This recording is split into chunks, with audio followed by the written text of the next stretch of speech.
सभी स्टूडेंट को बताना चाहता हूं कि छत्तीसगढ़ में जो है हॉस्टल वार्डन के 390 पदों पर जो है भर्ती के लिए आप लोगों के लिए नोटिफिकेशन भर्ती विज्ञापन जारी हो चुका है। इस वीडियो में आप लोगों को कम्प्लीटली जानकारी बताऊंगा कि किस तरह से आप जो है हॉस्टल वार्डन भर्ती परीक्षा के लिए आवेदन कर सकते हैं। हॉस्टल वार्डन भर्ती परीक्षा के लिए आपको आवेदन जो है किस तरह से करना है और आपको कोई भी गलती कोई भी मिस्टेक नहीं करना है। यदि आप फॉर्म फिलअप में मिस्टेक करेंगे तो शायद आपका एग्ज़ाम फॉर्म जो है अच्छे से सबमिट नहीं हो पाएगा। इसलिए कंप्लीट इस वीडियो को देखिए ताकि आप लोगों से कोई भी गलती ना हो और आप जो है किस तरह से छत्तीसगढ़ में हॉस्टल वार्डन बन सकते हैं। हॉस्टल वार्डन भर्ती प्रक्रिया जो है किस तरह से होता है, चयन प्रक्रिया सिलेक्शन प्रोसीजर जो है किस तरह से होता है और किस तरह से आपको एग्ज़ाम्स की प्रिपरेशन करना है, कौन सी पुस्तक पढ़ना है। और इसके साथ बताना चाहता हूँ कि हॉस्टल वार्डन भर्ती परीक्षा में आपका माइनस मार्किंग निगेटिव मार्किंग देखने को मिलता है, तो आपको जो है ऋणात्मक मूल्यांकन निगेटिव मार्किंग से बचना है। काफ़ी स्टूडेंट होते हैं जो बहुत अच्छे से एग्ज़ाम्स की तैयारी करते हैं, मेहनत करते हैं, अपना हार्डवर्क करते हैं, लेकिन निगेटिव मार्किंग ऋणात्मक मूल्यांकन माइनस मार्किंग की वजह से उनके अंक जो है कट जाते हैं और उनका सिलेक्शन जो है नहीं हो पाता। और ख़ास तौर पर जो हॉस्टल वार्डन यदि आप बनना चाहते हैं तो कंप्यूटर्स में आपको 50 में से 25 नंबर आपको लाना बेहद ही ज़्यादा इम्पोर्टेंट ज़रूरी है। यदि आपका कंप्यूटर में 50 में 25 नंबर नहीं आएगा तो आपका सिलेक्शन नहीं हो पाएगा, बाकी सब्जेक्ट में आप कितने ही अच्छे नंबर क्यों ना लाए। इसलिए कंप्यूटर्स की कंप्लीट जानकारी मैं आपको दूंगा, जिससे ऐसी जानकारी आपको हर एक चीज़ों के बारे में कंप्यूटर्स की डिटेल्स नॉलेज शेयर करूंगा आप लोगों को, जिससे आप कंप्यूटर में 25 क्या कम से कम 45 से 48 नंबर आपका आ जाएगा। और यदि कंप्यूटर्स में ही आपका नंबर अगर अच्छे से अधिक आ जाता है तो आप जो है हॉस्टल वार्डन बन सकते हैं। और आपको बताना चाहता हूँ कि मैंने कंप्यूटर कोर्स किया, मैंने ITI कोपा किया है, तो मेरे पास पूरा नॉलेज है, एक्सपीरियंस है कंप्यूटर्स के बारे में। एक भी चीज़ ऐसा नहीं होगा जिससे जो नॉलेज मुझे पता नहीं है। मेरे पास पूरा कंप्लीट नोट्स हैं, मैं आप लोगों के साथ शेयर करना चाहता हूँ। आप में से काफ़ी स्टूडेंट होंगे जो DCA करते हैं, PGDCA करते हैं, लेकिन उनमें वो सभी चीज़ें नॉलेज नहीं दिया जाता। मेरे पास कंप्लीट नॉलेज है ताकि आप लोगों के साथ मैं शेयर करना चाहता हूँ और आप लोग जो है कंप्यूटर्स में बहुत अच्छे से नंबर ला सके और आपका सिलेक्शन जो है हो जाएगा। तो सबसे पहले हम बात कर लेते हैं योग्यता की। तो हॉस्टल वार्डन के लिए आपका फॉर्म फिलअप करने के लिए 12वीं पास होना चाहिए। 12वीं आपका माध्यमिक शिक्षा मंडल रायपुर बोर्ड से होना चाहिए और इसके साथ आपका जो है 1 वर्ष का कंप्यूटर्स का सर्टिफिकेट डिप्लोमा कोर्स होना आवश्यक है, चाहे आपने ITI कोपा किया हो, DCA किया हो, PGDCA किया हो, BCA या फिर आपने कंप्यूटर साइंस किया हो। 1 वर्ष का कंप्यूटर का डिप्लोमा कोर्स होना ही चाहिए। और सिलेक्शन प्रोसीजर की बात करें हॉस्टल वार्डन में तो इसमें बेझिझक आप जो है सिर्फ एग्ज़ाम्स में ही अच्छे से स्कोर कीजिए। सीधी भर्ती होता है, सिर्फ आपको एग्ज़ाम्स में अच्छे से नंबर लाना है, उसके बाद आपका सिलेक्शन हो जाएगा। वही हम हॉस्टल वार्डन भर्ती परीक्षा में सैलरी की बात करें तो इसमें आपको जो है 22,000 रुपये जो है पर मंथ सैलरी जो है देखने को मिलता है, जो कि एक अच्छा अमाउंट है व्यापम में। प्लस 2400 रुपये आपको जो है अलग से 2400 रुपये आपको जो है अलग से ग्रेड पे जो है दिया जाता है। जो एक तरह से बोले तो हॉस्टल वार्डन भर्ती परीक्षा यदि आप क्वालिफाई कर लेते हैं तो पर महीने हर महीने आपको जो है 25,000 रुपये जो है सैलरी मिलेगा, जो कि एक बिग अमाउंट और एक बहुत ही अच्छा अमाउंट है आप लोगों के लिए। अब मैं आपको बताना चाहता हूँ सिलेबस और एग्ज़ाम पैटर्न के बारे में, ताकि आप लोगों को अच्छे से जानकारी समझा पाऊँ, क्योंकि सिलेबस और एग्ज़ाम पैटर्न के नॉलेज पाना आप लोगों के लिए काफ़ी ज़्यादा इम्पोर्टेंट है।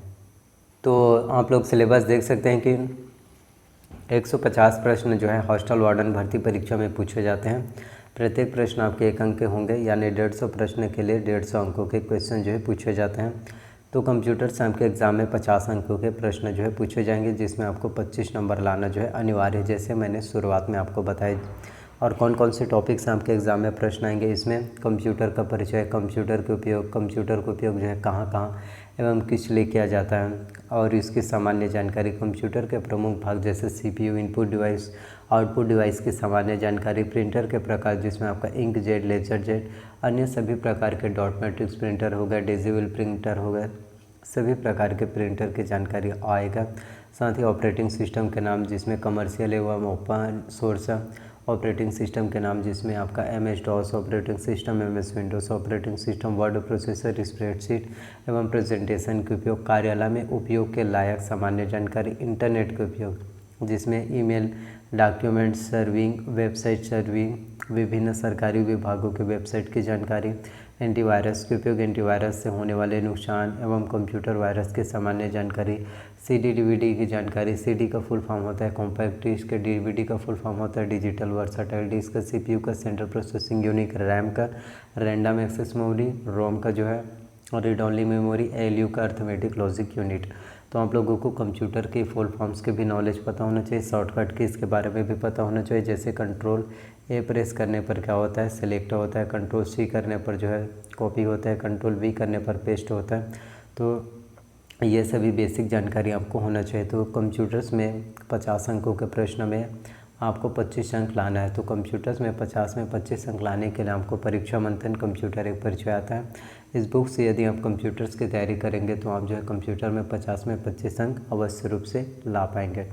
इसके साथ हिंदी की बात करें तो हिंदी से भी आपके एग्जाम में 10 अंकों के 10 प्रश्न पूछे जाएंगे। हिंदी में आपका आएगा स्वर, व्यंजन, वर्तनी, वचन, काल, संज्ञा, सर्वनाम, विशेषण, क्रिया का व्यवहारिक प्रयोग, समास, रचना एवं प्रकार। संधि में आपका स्वर संधि, व्यंजन संधि, विसर्ग संधि, व्याकरणिक अशुद्धियाँ, शब्द रचना में उपसर्ग एवं प्रत्यय, शब्द प्रकार में तत्सम, तद्भव, देशज, विदेशी, पर्यायवाची, विलोमार्थी, अनेकार्थी शब्द, अनेक शब्दों या वाक्यांशों के लिए शब्द, मुहावरे व लोकोक्तियाँ। ये सभी आपके हिंदी के व्याकरण में जो है पूछे जाते हैं। तो हिंदी के व्याकरण की तैयारी यदि हम करना चाहते हैं तो इसके लिए हमको जो है दिल्ली IAS एकेडमी का बुक लेना है, जिससे हमकी हिंदी की तैयारी जो है अच्छे से हो पाएगा। तो हम हिंदी के लिए दिल्ली IAS एकेडमी का बुक ले सकते हैं। इसके साथ इंग्लिश की बात करें, जनरल इंग्लिश के लिए, तो इंग्लिश से भी 10 अंकों के क्वेश्चन जो एग्ज़ाम में आते हैं। तो इंग्लिश ग्रामर में आपका noun, pronoun, tense, voice, narration, conjunction, preposition, article, degree, question tag, one word substitution, subordinate, coordinate, finite verb, non finite verb, precis writing, ये सभी आपके इंग्लिश ग्रामर में आते हैं। तो ग्रामर्स की तैयारी करने के लिए आपको जो है इसेंशियल इंग्लिश रश्मि से दिशा पब्लिकेशन की बुक लेना है।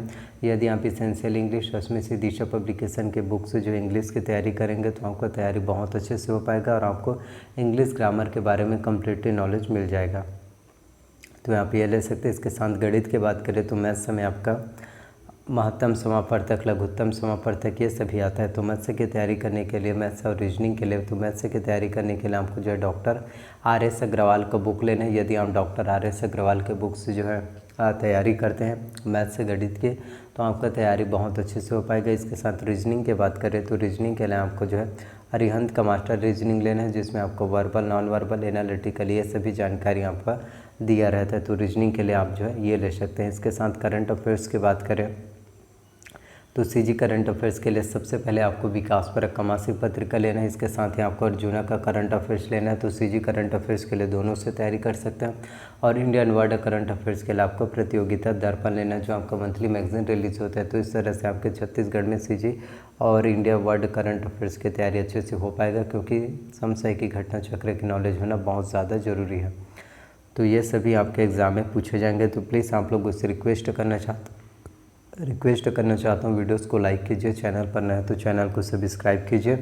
कोई डाउट्स हो तो कमेंट करना और बेल नोटिफिकेशन को ऑन करके ज़रूर रखना। तो प्लीज़ वीडियो को जितना हो सके शेयर कीजिए। आप लोगों की सपोर्ट और प्यार की बहुत ज़्यादा ज़रूरत है। इसी तरह से मैं आप लोगों के लिए नई नई वीडियोस लेकर आता रहूँगा। So thank you. आप सभी का मिलते हैं अगले वीडियो में। धन्यवाद।